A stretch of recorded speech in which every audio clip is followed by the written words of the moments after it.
Hi guys, 9e jour au Japon et ce matin on s'est réveillé un peu plus tard que d'habitude. Un peu fatigué à force de se réveiller très tôt et de dormir très tard. Du coup ce matin on prend notre temps, on a été bruncher dans un café pas loin de l'hôtel et de là on s'est dirigé vers la mosquée d'Asakusa parce que c'est vendredi. À la mosquée, j'ai rencontré une Indonésienne et son fils, vraiment un coup de cœur, les Indonésiens, je les aime tellement. Elle m'a invité chez elle en Indonésie d'ailleurs. Ensuite, passage obligatoire bien sûr chez 7-Eleven pour prendre un smoothie et faire un mélange. De là, on s'est dirigé à Ueno pour visiter le parc Ueno et aussi le quartier. Donc, on voulait voir les sakuras, même si c'était pas encore la saison. Et bien sûr, on en a vu quelques-unes. Vraiment, j'étais à deux doigts d'abandonner mon sac à dos et d'acheter une valise. Et les valises à Ueno sont vraiment pas chères si vous allez au Japon et si vous en avez besoin. Passage obligatoire pour boire un matcha, ce tiramisu. J'ai rendu mon mari addict au matcha, je ne rigole pas, écoutez-le. Trop bon, hein. Tu connais les bonnes choses. Non, c'est trop bon de manger et de boire au Japon. Ouais. C'est différent.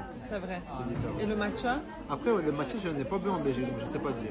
Mais Non, ils sont pas aussi bons qu'ici. C'est incroyable. les gars, filme-moi ça. Regardez ça.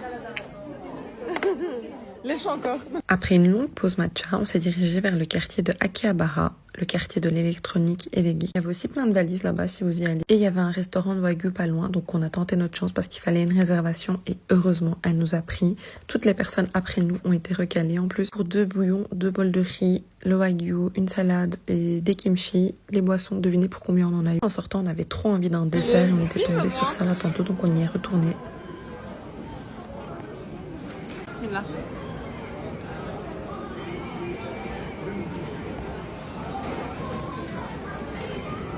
La prochaine, ça va.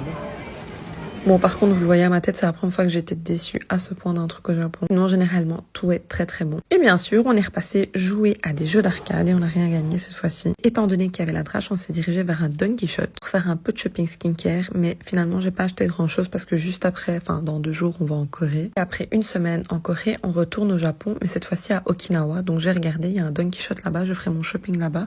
Étant donné que je suis en sac à dos, faut pas déconner. Par contre, si un jour vous allez au Japon, chez Don Quichotte, acheter ces fraises enrobées de matcha, c'est tellement bon. À ce moment-là, je venais d'apprendre que j'étais tata et en rentrant à l'hôtel vers 2 h du matin, on était en train d'essayer d'acheter des billets pour le Shibuya Sky et pour le Team Lab. Sachez qu'il faut réserver quasi 1 mois à l'avance si vous voulez y aller le soir. Sinon, faites comme moi et actualisez le site 10 000 fois par jour pour pouvoir avoir des billets à 2 h du matin pour le lendemain 10 h. Voilà. Bisous!